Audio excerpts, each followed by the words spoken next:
안녕하십니까. 오늘은 구원의 길 이끄심이라는 제목으로 말씀을 함께 나누겠습니다.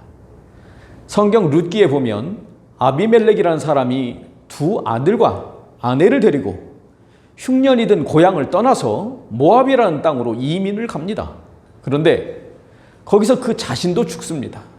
그리고 두 아들도 죽고 결국 아내만 남아요. 그리고 아들들이 결혼했던 모함 여인들이 남았는데 첫째 며느리 룻이 시어머니와 함께 다시 어머니의 고향으로 돌아오는 것을 따라옵니다. 이렇게 따라온 여인이 무슨 희망이 있겠습니까? 그런데 성실하게 어머니와 살기 위해 이삭을 주우러 갔다가 보아스라는 남자를 만납니다. 그러면서 룻의 인생이 새롭게 시작됩니다.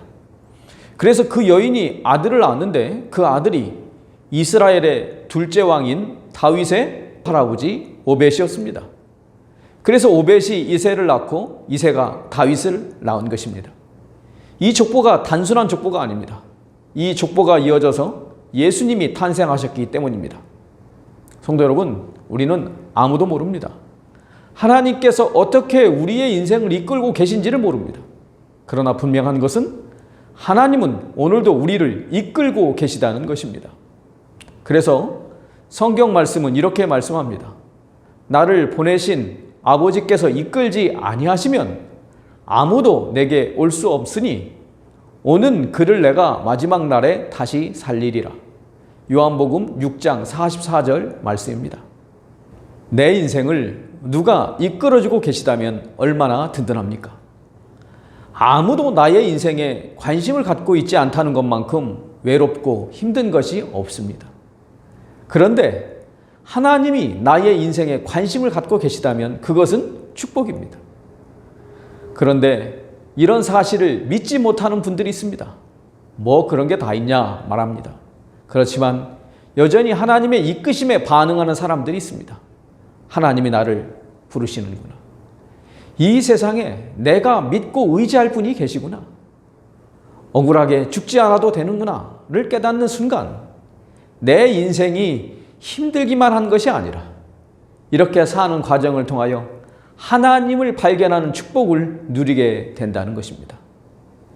이것이 단순한 일이 아닙니다. 이것이 쉬운 일이 아닙니다. 그래서 마음에 보이지 않는 영적인 결심이 있어야 합니다. 어떤 사람의 눈에는 어리석게 보일지 모르지만 이것이 진짜 행복을 경험하는 길입니다. 성경 말씀은 이렇게 말씀합니다. 육에 속한 사람은 하나님의 성령의 일을 받지 아니하나니 이는 그것들이 그에게는 어리석게 보임이요 또 그는 그것들을 알 수도 없나니 그러한 일은 영적으로 분별되기 때문이라. 고린도전서 2장 14절 말씀입니다. 예수는 역사다라는 영화가 있습니다. 주인공 부부에게는 딸이 하나가 있었습니다. 외식하러 갔다가 딸이 사탕이 목에 걸려서 질식사의 응급 상황에서 한 간호사의 도움으로 생명을 구하게 됩니다. 그때 그 간호사가 말합니다. 난 머시병원의 간호사예요. 괜찮을 거예요. 아내가 말합니다. 운이 좋았네요. 간호사가 말합니다. 운이 아니라 예수님의 뜻이죠. 남편과 다른 식당에 가려다가 여기 와야 할 것 같은 느낌이 들었어요. 아내는 그 간호사의 병원에 찾아가서 다시 그 간호사를 만납니다.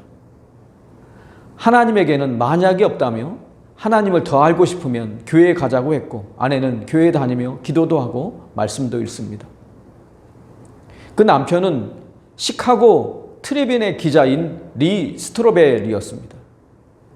아내가 더 깊이 이 신앙에 빠져들기 전에 아내를 납득이 안 되는 신앙에서 구출하고자 그는 기독교 믿음의 핵심인 예수님의 부활이 가짜라는 것을 증명하려고 조사를 시작합니다. 그래서 예수께서 정말 죽은 자 가운데서 부활하셨는가의 저자 게리 해버마스를 찾아가 만납니다. 그리고 부활의 증거의 첫 번째는 목격자가 500명 이상이라는 것이었습니다. 그리고 박해자 사울은 변화되어 사도 바울이 되어 순교했다는 것입니다. 또한 중력이 존재하듯 모기가 존재하듯 내가 싫어한다고 해서 진실을 바꿀 수는 없다고 말해줍니다. 그는 사무실 지하에 칠판에 취재한 내용들을 정리하기 시작합니다. 그 다음 그는 고고학 전문가인 마케즈 신부를 만납니다. 호르메스의 일리아드가 사본이 1565개가 있는데 일리아드보다 사본이 많은 유일한 고대 사본이 있는데 그것이 바로 신약 성경이라고 알려집니다. 사본은 무려 5843권이며 일리아드보다 4배가 많다는 것이었습니다. 결국 고대 사본 중에 진품 사본수가 가장 많은 책이 성경임을 확인하게 됩니다. 그는 또한 히브리 대학의 빌 그레이그 박사와 전화를 합니다. 그때 예수님이 부활하신 다음에 증인들이 왜 여자가 많느냐?